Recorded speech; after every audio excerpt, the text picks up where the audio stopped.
Hello friend, आज की session में हम लोग मोस्ट इंपोर्टेंट क्वेश्चंस करेंगे जो कि आपका जनरल साइंस से मोस्ट इंपोर्टेंट क्वेश्चंस है। और आज के क्लास में आपके टोटल अगर मैं बात करूं कितने क्वेश्चन है तो 50 क्वेश्चंस है। तो चलिए क्लास को स्टार्ट करते हैं बिना लेट के हुए। और यहाँ से आपको जितने भी एग्जाम्स होने वाले हैं तो वहाँ पे सभी आपको देखने के लिए मिलेंगे क्वेश्चंस। तो क्वेश्चन नंबर फर्स्ट आप लोग के स्क्रीन पे इसका आंसर बताइए। बहुत इजी क्वेश्चंस आता है, आप लोग ऐसे ही नर्वस हो जाते हैं, घबरा जाते हैं कि मैं पास नहीं कर पाऊंगा। अगर आप चाहते हैं पास करना तो आपको क्या पढ़ना है क्या नहीं पढ़ना है सारी कुछ मैं आप लोग को एक वीडियो बना दूंगी।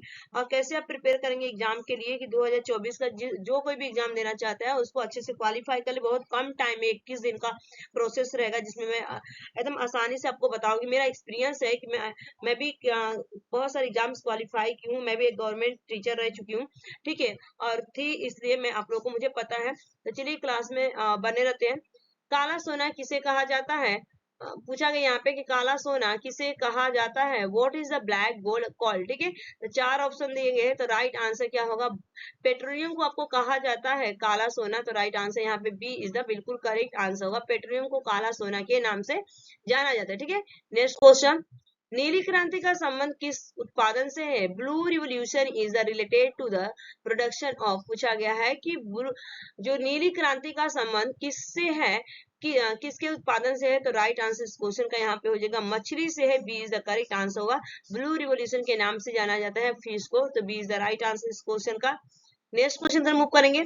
सेल्सियस में मानव शरीर का तापमान सामान्य तापक्रम कितना होता है? सेल्सियस में मानव शरीर का सामान्य तापमान कितना होता है? What is the normal temperature of the human body in the Celsius? ये सभी को आई थिंक पता है, वेरी इजी क्वेश्चन है, it is very easy question है। और यहाँ से आपको पेपर में बिल्कुल पूछे जाएंगे। 37 डिग्री से सेल्सियस होता है। B is the correct answer. Next question, किण्वन के दौरान कौन सी गैस निकलती है? Which gas is release during the fermentation? किण्वन के दौरान कौन सी गैस निकलती है? तो ये सभी को पता है, इस क्वेश्चन का राइट आंसर होगा carbon dioxide. Very very most important question से अगर मैं बात करूं तो very very most important question है। नेक्स्ट क्वेश्चन का मूव करेंगे। मानव का बाल किसका बना होता है? मानव का बाल किसका बना होता है? What is the human hair made of? इसका राइट आंसर होगा प्रोटीन तथा डीएनए का बना होता है। आप बाल और नाखून काटते हैं ना तो उसमें देखते हैं ना आपको दर्द नहीं होता है, तो उसमें क्या होती है, खुद का डीएनए होता है, प्रोटीन होता है, इसीलिए क्या होता है उसमें दर्द नहीं होता है। एक केरोटीन करके प्रोटीन पाया जाता है, ठीक है, उस प्रोटीन का नाम रहता है केरोटीन, ठीक है। और डीएनए का जो फुल फॉर्म है D oxy ribo nucleic acid होता है, D oxy ribo nucleic acid होता है। जो इसकी खोज किसने किया था तो आप बताएंगे मुझे कमेंट करके। नेक्स्ट क्वेश्चन, मानव में सांस वर्णक कौन सा है? मानव में सांस वर्णक कौन सा है? तो राइट आंसर यहाँ पे हो जाएगा आपका D is the correct answer. Haemoglobin को आपका सांस वर्णक के नाम से जाना जाता है, ठीक है। नेक्स्ट क्वेश्चन मूव करेंगे। रुधिर में एक तरल माध्यम होता है जिसे क्या कहते हैं? रुधिर में एक तरल माध्यम होता है जिसे क्या कहते हैं? इस क्वेश्चन का जो राइट आंसर होगा यहाँ पे C is the correct answer. Plasma कहा जाता है, जो कि आपका 45% होता है। ये आपका परसेंटेज अगर पूछा जाए तो ये प्लाज्मा होता है और ये लिक्विड की तरह काम होता है, करता है। यहाँ पे जैसे आपको कहीं पे ब्लीडिंग होती है तो आपने देखा होगा ना, ब्लीडिंग होने के पहले क्या होता है, वहां पे पानी जैसे निकलता है तो उसे बोलते हैं प्लाज्मा बोला जाता है। तो right answer C is the correct answer. Next question, goitre रोग किस खनिज तत्व से संबंधित है? ग्वाइटर रोग किस खनिज तत्व से संबंधित है? तो राइट आंसर इस क्वेश्चन का जो हो जाएगा आपका यहाँ पे C is the correct answer. Iodine की कमी से आपको क्या होता है, ग्वाइटर हो जाता है, घेंघा रोग जिसे कहा जाता है। और ये ना मोस्टली आपको गले के नीचे ही पाया जाता है, ठीक है। तो राइट आंसर यहाँ पे C is the correct answer, ठीक है। नेक्स्ट क्वेश्चन, मानव शरीर की सबसे छोटी कोशिकाएं, पूछा गया है मानव शरीर की सबसे छोटी कोशिकाएं क्या है?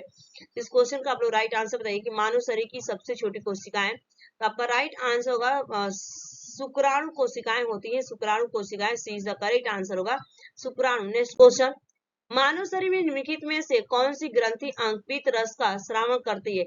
मानव शरीर में निम्नलिखित में से कौन सी ग्रंथि अंकपित रस का स्रावन करती है?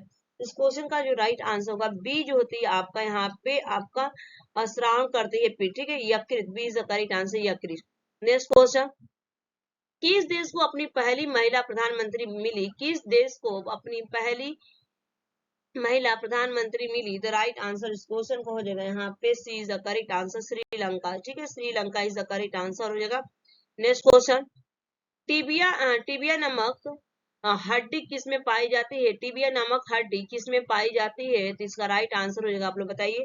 तो देखिए टिबिया नामक जो हड्डी पाई जाती है ना, तो ये आप लोग का किस में पाया जाता है, टांग में पाया जाता है, ठीक है, टांग में घुटनों में पाया जाता है हड्डियां, ठीक है। सी इज द करेक्ट आंसर होगा। नेक्स्ट क्वेश्चन, पेस मेकर का संबंध किससे है, पेस मेकर का संबंध किससे है, तो पेस मेकर का संबंध आप सभी को पता है कि पेस मेकर का जो संबंध है, इस क्वेश्चन का राइट आंसर होगा हृदय से है, यहाँ पे B is the correct answer, हृदय इज द करेक्ट आंसर, ठीक है। नेक्स्ट क्वेश्चन तो मूव करेंगे, सीमेंट एंड अस्थियों दोनों में विद्यमान होते हैं, सीमेंट एंड अस्थियों दोनों में विद्यमान होते हैं, तो आप बताइए सीमेंट और अस्थियों में दोनों क्या विद्यमान होता है। इंपॉर्टेंट क्वेश्चन से, वेरी वेरी इंपॉर्टेंट, मार्क्स लगा लीजिएगा।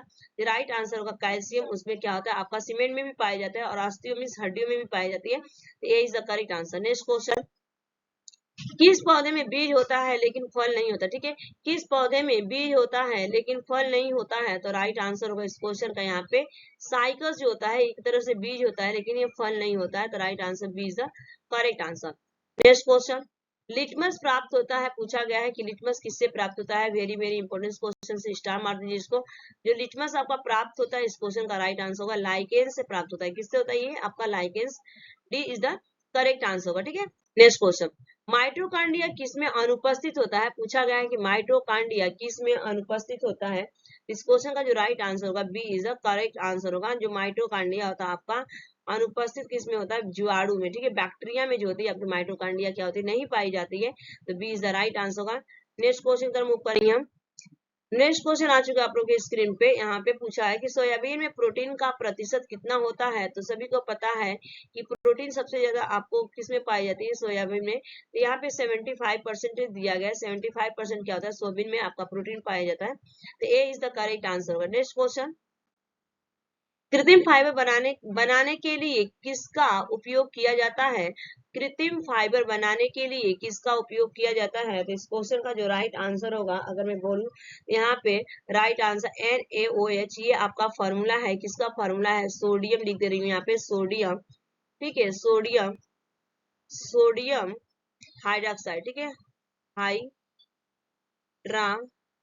ठीक है, हाइड्रोक्साइड का ये फॉर्मूला है। तो जो आपका कृत्रिम फाइबर बनाने के लिए उपयोग किया जाता है, तो सोडियम हाइड्रोक्साइड का प्रयोग किया जाता है, D is the correct answer. Next question, भोजन हमें क्या प्रदान करता है, भोजन हमें क्या प्रदान करता है, तो राइट आंसर होगा इस क्वेश्चन का यहाँ पे आपका B is the correct answer होगा, ऊर्जा और जैविक सामग्री प्रदान करता है, ऊर्जा और जैविक सामग्री, तो right answer B is the correct answer होगा। नेक्स्ट क्वेश्चन, हमारे शरीर का तापमान, हमारे शरीर का सामान्य तापमान कितना होता है, हमारे शरीर का सामान्य तापमान कितना होता है, तो राइट आंसर होगा 310 कैलोरी होता है, ठीक है, 310 कैलोरी होता है, ए इज द राइट आंसर होगा इस क्वेश्चन का। नेक्स्ट क्वेश्चन, हीटर में किस धातु का तार बना होता है, हीटर में किस धातु का तार बना होता है, तो राइट आंसर होगा इस क्वेश्चन का सी इज द करेक्ट आंसर होगा, निक्रोम का बना होता है, nichrome is the right answer. Next question, cytology संबंधी है, साइटोलॉजी संबंधित है, तो राइट आंसर होगा इसको कोशिका के अध्ययन से, ठीक है, साइटो मीन्स क्या होता है, सेल्स होती है, कोशिक होती है, और लॉजी मीन्स क्या होता है, अध्ययन किया जाता है, तो किसका अध्ययन किया जाता है, साइटोलॉजी में कोशिका का अध्ययन किया जाता है, तो B is the correct answer होगा। नेक्स्ट क्वेश्चन, एथलीट फुट रोग का कारण है, एथलीट फुट रोग का कारण है, तो ये सभी को पता है कि एथलीट जो फुट होता है हमें रोग होता है, ये आपका कवक से हो जाता है, जिसे फंगाई कहते हैं, right answer A is the correct answer होगा। नेक्स्ट क्वेश्चन, विटामिन ए मानव शरीर के किस अंग में संग्रहित होता है, विटामिन ए मानव शरीर के किस अंग में संग्रहित होता है, तो राइट आंसर होगा इस क्वेश्चन का, अगर मैं बात करूं यहाँ पे, तो C is the correct answer होगा, liver is the correct answer होगा। जो विटामिन ए होता है आपका लीवर में संग्रहित होता है, एक और विटामिन होती है विटामिन डी, ठीक है, जो सूर्य से मिलती है, ठीक है, ये भी आपका लीवर में ही संग्रहित होती है। नेक्स्ट क्वेश्चन, दुनिया का सबसे लंबा पौधा, पूछा गया कि दुनिया का सबसे लंबा पौधा कौन सा है, तो ये सभी को पता है कि यूकलिप्टस जो होता है दुनिया का सबसे लंबा पौधा होता है, सी इज द करेक्ट आंसर होगा।